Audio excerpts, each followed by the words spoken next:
तो हमारा आज की क्लास का जो टॉपिक है वो क्या है, लेंस लॉ। काम क्या है इसका, तो लेंस लॉ की मदद से हम जो करंट कॉइल के अंदर लेके आते थे ना, जिसे हम इंड्यूस्ड करंट बोलते थे, उस करंट की डायरेक्शन बताने के लिए कौन सा लॉ हमें पढ़ना पड़ेगा, लेंस लॉ। क्योंकि कल हमने देखा था कि हमारे पास एक कॉइल होता था और इस कॉइल के सामने हम क्या रखते थे, एक मैग्नेट को। और जब इस मैग्नेट को, ये नॉर्थ पोल हो गया इसका, ये साउथ पोल, जब इस मैग्नेट को कुछ वेलोसिटी से इसकी तरफ मूव किया जाता था तो हमने देखा कि इसके अंदर क्या आ जाती थी, एक करंट। इस करंट की डायरेक्शन क्या होगी, ये कहाँ से पता चलेगा हमें, लेंस लॉ से। ठीक है, चलिए थोड़ा कॉइल बड़ा कर देते हैं। ये रही आपकी कॉइल, मान लो इसके सामने रखा गया एक मैग्नेट।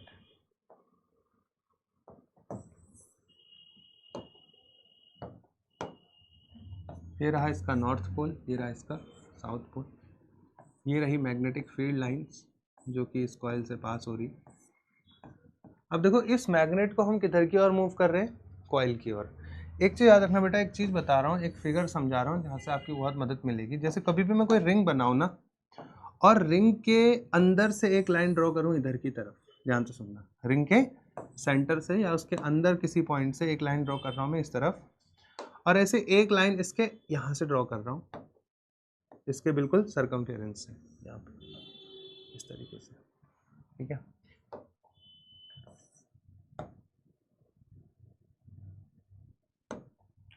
इसका मतलब क्या होता है, देखो ये डायग्राम ये बता रहा है कि रिंग का जो ये आगे वाला हिस्सा है ना, ये बाहर की ओर है और ये वाला हिस्सा पीछे की ओर है। तो जिस पार्ट से लाइन अंदर से ड्रॉ होती है ना, वो वाला पार्ट कहाँ होता है, पीछे। और जिस पार्ट को छूते हुए लाइन बाहर की ओर आती है, वो हिस्सा क्या मानते हैं हम, आगे। समझ में आ गया ना। तो ये रिंग कैसे रखी गई है, कुछ ऐसे, समझ में आ गया ना, आगे की ओर। अब इस कॉइल को मैंने आपको बताया था कि अगर जो इस कॉइल को v वेलोसिटी से इसकी तरफ मूव कराया जाएगा तो इस लूप के अंदर क्या मिलेगी हमें, करंट। अब उस करंट की कोई डायरेक्शन भी तो होगी, करंट ऐसे भी जा सकती है या फिर करंट ऐसे भी जा सकती है, ऐसे भी घूम सकती है करंट, और ऐसे भी क्लॉकवाइज भी घूम सकती है और एंटी क्लॉकवाइज भी। अब समझना है डायरेक्शन क्या होगा। तो लेंस ने ये कहा था कि अगर जो हम किसी मैग्नेट को, जो कि मैग्नेटिक फील्ड का सोर्स है, उसे इस कॉइल की तरफ मूव कराएंगे तो इस कॉइल में जो करंट या ईएमएफ इंड्यूस होगा उसकी डायरेक्शन कुछ ऐसी होगी कि वो इस मैग्नेटिक फील्ड का ही अपोजिशन करेगा। क्या करेगा, इस मैग्नेटिक फील्ड का, यानी जो ये मैग्नेटिक फील्ड इसको प्रोड्यूस कर रहा है, ये मैग्नेटिक फील्ड अगर मैं चेंज करूंगा तभी तो इसके अंदर करंट आ रही है। तो ये जो करंट आ रही है ये किसका अपोज कर रही है, चेंज इन मैग्नेटिक फील्ड का। जो मैग्नेटिक फील्ड इसकी तरफ आ रहा है, ये कॉइल उसी मैग्नेटिक फील्ड का क्या करेगी, अपोजिशन करेगी। यहाँ तक की कोई बात, प्रॉब्लम। अब कैसे अपोज करेगी सोचो। तो देखो कॉइल का एक हिस्सा तो मैग्नेट की तरफ है, लेकिन एक हिस्सा मैग्नेट के, देखो ये वाला हिस्सा तो मैग्नेट को देख रहा है और जो पीछे वाला हिस्सा है वो अपोजिट साइड में है ना। तो कॉइल का जो हिस्सा मैग्नेट की तरफ है, उस हिस्से में कौन सी पोलैरिटी डेवलप होगी, तो उस हिस्से में पोलैरिटी डेवलप हो जाएगी नॉर्थ। कौन सी हो जाएगी, यानी वो पार्ट जो मैग्नेट की तरफ देख रहा है वो हिस्सा क्या बन जाएगा, एक नॉर्थ पोल। क्या बन जाएगा, अगर ये नॉर्थ पोल बनेगा तभी तो नॉर्थ और नॉर्थ एक दूसरे को अपोज करेंगे। अगर ये साउथ बन जाएगा तब तो मैग्नेट को अट्रैक्ट कर लेगा। तो लेंस ने क्या कहा था कि जो इसमें करंट आएगी या जो इस कॉइल में ईएमएफ आएगा, वो ईएमएफ कुछ इस तरीके की डायरेक्शन रखेगा, या वो ईएमएफ कुछ इस तरीके का होगा कि ये जो चेंजिंग मैग्नेटिक फील्ड इसकी तरफ आ रहा है ना मैग्नेट का, ये इसी का क्या करेगा, अपोज। और अगर अपोज करना है तो कॉइल के इस वाले फेस को जो मैग्नेट की तरफ है उसको क्या पोलैरिटी डेवलप करनी पड़ेगी, नॉर्थ। अब सामने वाला फर्स्ट नॉर्थ हो गया तो पीछे वाला अपने यहाँ पे क्या हो जाएगा, कोई प्रॉब्लम, क्लियर हो गया ना। सभी को समझ में आई मेरी बात, मैंने क्या समझा दिया कि जो कॉइल है उस कॉइल का वो हिस्सा जो मैग्नेट की तरफ देख रहा है वो वही पोलैरिटी डेवलप कर लेगा जो मैग्नेट का पोल उसकी तरफ आ रहा होगा। देखो मैग्नेट का कौन सा पोल आ रहा है कॉइल की तरफ, नॉर्थ पोल। तो कॉइल का वो फेस जो मैग्नेट को देख रहा है उसमें भी कौन सा पोल डेवलप हो जाएगा, नॉर्थ पोल। अब याद रखना जब भी नॉर्थ पोल डेवलप होगा तो करंट होगी एंटी क्लॉकवाइज। करंट कैसी होगी, कैसे याद करोगे, देखो ये नॉर्थ है ना, नॉर्थ को ऐसे लिखते हैं ना, तो जहाँ पे एन खत्म होता है वहाँ पे एरो लगा दो, और जहाँ से शुरू होता है वहाँ पे भी एक। अब देखो डायरेक्शन कैसी बन रही है, एंटी क्लॉक। कैसी बन रही है, तो जब भी आपको चेक करना है तो याद रखना, जब भी कॉइल का कोई हिस्सा नॉर्थ पोल बनता है तो उसमें करंट कैसी आती है, एंटी क्लॉक। देखो अगर इसको जोड़ें तो डायरेक्शन कैसी बन रही है, एंटी क्लॉक। समझ में आ गया ना। तो इसमें करंट की डायरेक्शन कैसी होगी, इस कॉइल में अगर इधर से देखेंगे तो कैसी होगी, इधर से यहाँ, इधर से नीचे, यानी यहाँ से तो नीचे और यहाँ से, समझ गए ना। अगर ये साउथ पोल बनता तो करंट क्या होती फिर, यानी अगर कोई बंदा यहाँ से देखेगा तब तो उसे करंट कैसी दिखेगी, एंटी क्लॉकवाइज। लेकिन वही बंदा अगर इधर से देखेगा तो फिर उसे कैसी दिखेगी, क्लॉकवाइज। समझ में आ गया ना। अगर एक हिस्से में आपको करंट, एक तरफ से देखने में अगर करंट एंटी क्लॉकवाइज दिख रही है तो वहीं पर दूसरी तरफ से देखने में फिर क्या दिखेगी, वो क्लॉकवाइज। बात समझ में आई नहीं आई, आया ना बोल दो। अब इसी का दूसरा केस आपसे पूछता हूं, यानी लेंज ने चुपचाप से ये बात बोली कि ये जो कॉइल है इसमें जो ईएमएफ आएगा वो इस तरीके का होगा कि वो इसके पास आने का विरोध करेगा या अपोजिशन करेगा। समझ में आ गया ना। चलो ये बात समझ में आ गई। दूसरी चीज, अभी उसके पास आने का अपोज कर रहा था। अब वो जब, मान लो कि मैं अब क्या करता हूं, लेट से अब मैग्नेट कहाँ जा रहा है, कॉइल से दूर, यानी वेलोसिटी की डायरेक्शन अपोजिट है। अब जब मैग्नेट दूर जाएगा तो इस कॉइल से नॉर्थ पोल पास आ रहा है, दूर जा रहा है, दूर जा रहा है। तो जब नॉर्थ पोल इसके पास आ रहा था तो ये नॉर्थ पोल के पास आने का अपोजिशन कर रहा है। अब जब नॉर्थ पोल इससे दूर जाएगा तो ये नॉर्थ पोल के दूर जाने का अपोजिशन करेगा। समझ आया ना। जब नॉर्थ पोल इसके पास आ रहा था तो ये नॉर्थ पोल को पास आने से रोक रहा था। अब जब नॉर्थ पोल इससे दूर जा रहा है, देखो अगर मैग्नेट को इधर की ओर ले जाओगे तो नॉर्थ पोल दूरी तो जाएगा। तो अगर मैग्नेट v वेलोसिटी से इधर की ओर जा रहा है, यानी नॉर्थ पोल कहाँ जा रहा है, दूर, तो कॉइल अब किसका अपोजिशन करेगी, नॉर्थ पोल के दूर जाने का। नॉर्थ पोल को दूर जाने से रोकेगी, और ऐसा करने के लिए उसको कैसी पोलैरिटी डेवलप करनी पड़ेगी यहाँ पे, क्योंकि जब नॉर्थ पोल दूर जाएगा और उसे रोकना है दूर जाने से तो कैसी पोलैरिटी चाहिए। इसको ऐसे एक डायलॉग से भी याद कर लो, जब हम तुम्हारे पास आ रहे थे तब तुमने मना कर दिया, है ना। अब हम जा रहे हैं तो तुम बुला रहे हो, है ना। तो कुछ ऐसे ही कहानी बन रही है यहाँ पे, याद करने का तरीका है। जब मैग्नेट अपनी इच्छा से इसकी तरफ जा रहा था तो इसने वही पोल डेवलप कर लिया जो पोल मैग्नेट का इसकी तरफ आ रहा था, क्योंकि इसको क्या करना था, इसका अपोजिशन। लेकिन जब मैग्नेट ने कहा चल यार तू मेरी नहीं सुन रहा, मैं तो जा रहा हूँ, तो जब मैग्नेट दूर जाने लगा तो अब कॉइल क्या करेगी, इसके दूर जाने का अपोजिशन करेगी। दोनों ही केस में कॉइल अपोजिशन कर रही है। किस चीज का अपोजिशन, पहले केस में पास आने का अपोजिशन, दूसरे केस में दूर जाने का। अब दूर जाने का अपोजिशन कैसे करेगी, पास बुला के।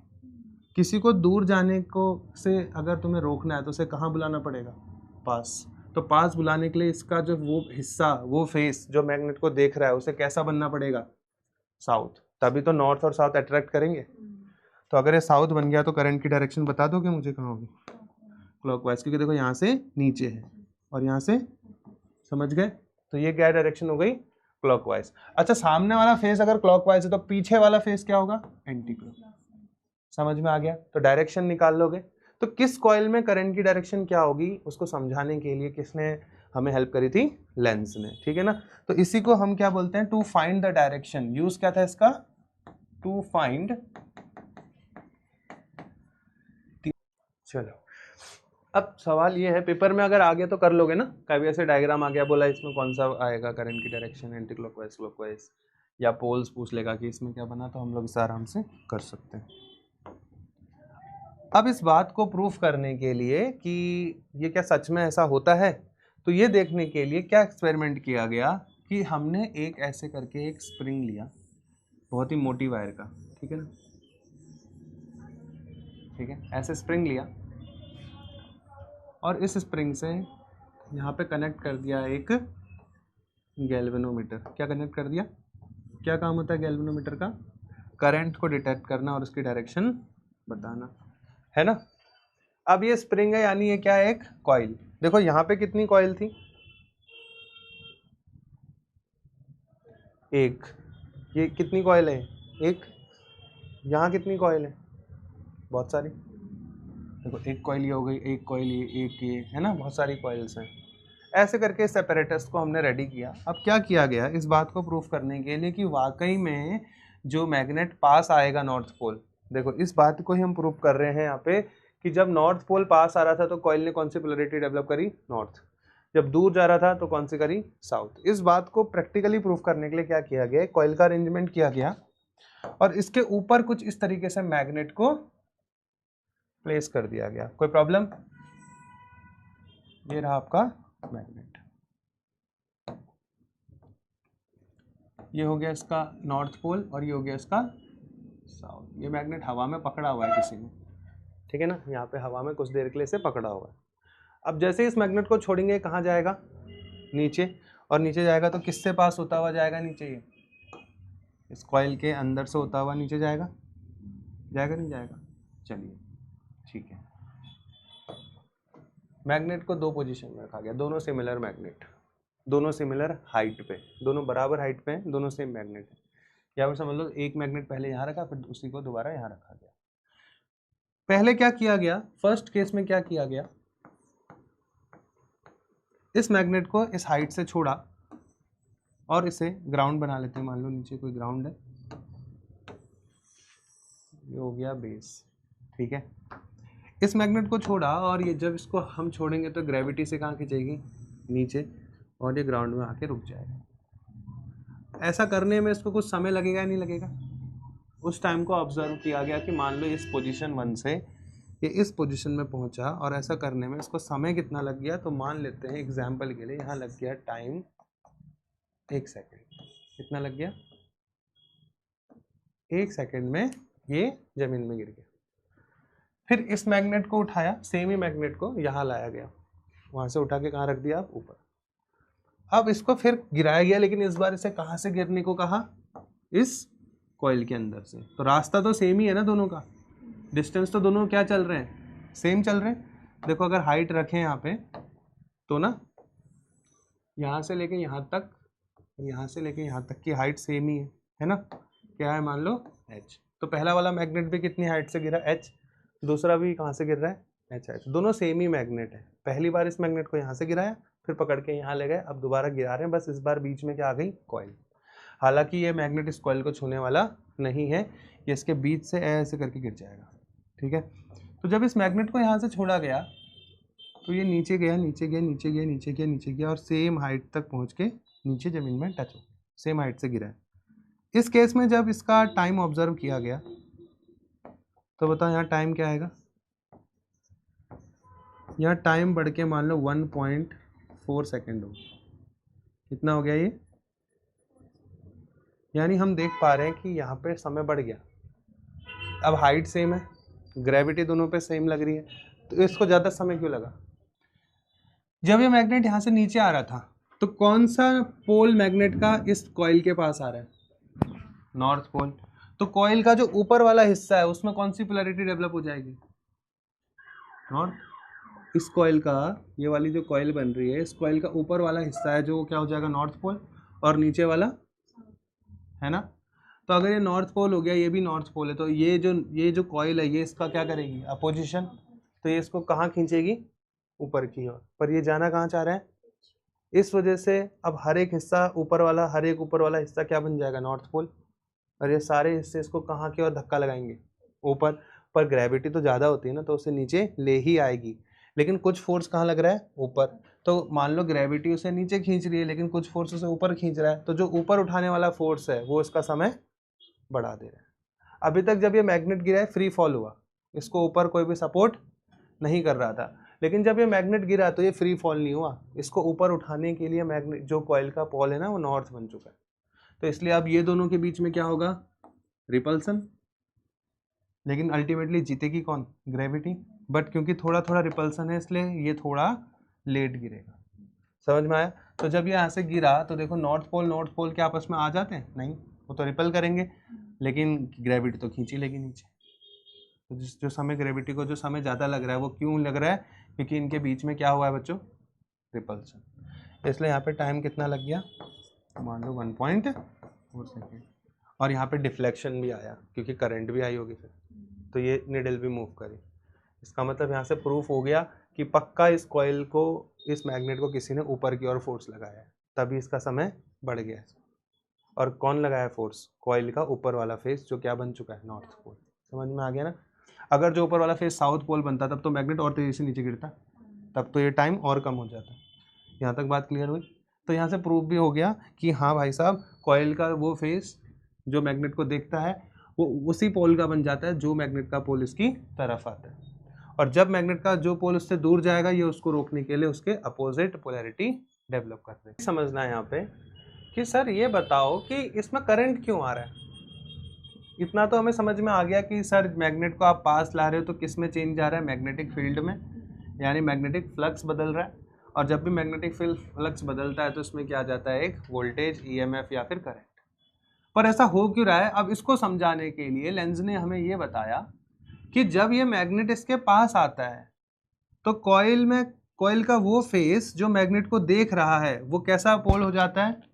अगर नॉर्थ पोल आ रहा है मैग्नेट का इसके पास, तो कॉइल का फेस भी क्या बन जाएगा? North pole. अब ये दोनों क्या कर रहे हैं आपस में? एक दूसरे को अपोज। ये नॉर्थ पोल इस नॉर्थ पोल को क्या कर रहा है? दूर भेज रहा है। तो आप क्या चाह रहे हो कि ये मैग्नेट इसके पास आ जाए, तो आपको क्या करना पड़ेगा? कुछ वर्क। क्या करना पड़ेगा? कुछ वर्क, काम करना पड़ेगा।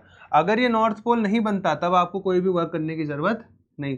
देखो वर्क क्या होता है, जब हम किसी चीज के अगेंस्ट जाते हैं। मान लो एक फोर्स यहाँ लग रहा है और आपको यहाँ पहुंचना है इस पोजीशन में, तो आपको किस फोर्स के अगेंस्ट काम करना पड़ेगा? इस फोर्स के अगेंस्ट। तभी तो इधर की ओर अगर आपको बढ़ना है तो आपको इधर आना है तो किस फोर्स के अगेंस्ट काम करना पड़ेगा? ये जो इधर की ओर लगने वाला फोर्स है। और जब आप काम करोगे तो वर्क ही तो क्या होता है? एनर्जी। यही काम किस में कन्वर्ट होने लगेगा? एनर्जी में। तो जो भी आप मैकेनिकल वर्क कर रहे हो इस मैग्नेट को इसके पास लाने में, वही वर्क किस में कन्वर्ट हो जाता है? इलेक्ट्रिकल एनर्जी में। किस में कन्वर्ट होता है? समझ में आ गया? क्योंकि आपको पता है एक लॉ होता है जिसे हम बोलते हैं कंजर्वेशन ऑफ एनर्जी। सुना है? Conservation of energy. Energy can neither be created nor be destroyed. तो जो भी आप मैकेनिकल एनर्जी कर रहे हो, मैकेनिकल एनर्जी मतलब जो आप अपने हाथ से इसको मैग्नेट को पास लेके आ रहे हो, मैकेनिकल एनर्जी। जो भी आप मैकेनिकल एनर्जी लगा रहे हो, किस पे लगा रहे हो मैकेनिकल एनर्जी? इस मैग्नेट पे, ताकि ये मैग्नेट इस कॉइल की तरफ आ जाए। और जब आप ला रहे हो तो कॉइल बोल रही है मत आ, लेकिन आप पूरी कोशिश कर रहे हो कि मैग्नेट किसकी तरफ आ जाए? कॉइल की तरफ। तो जितना भी आप काम कर रहे हो ना, मैकेनिकल वर्क कर रहे हो या मैकेनिकल एनर्जी दे रहे हो, क्योंकि एनर्जी तो कहीं ना कहीं कन्वर्ट होगी, तो वही मैकेनिकल एनर्जी इस कॉइल में किस फॉर्म में कन्वर्ट हो जा रही है?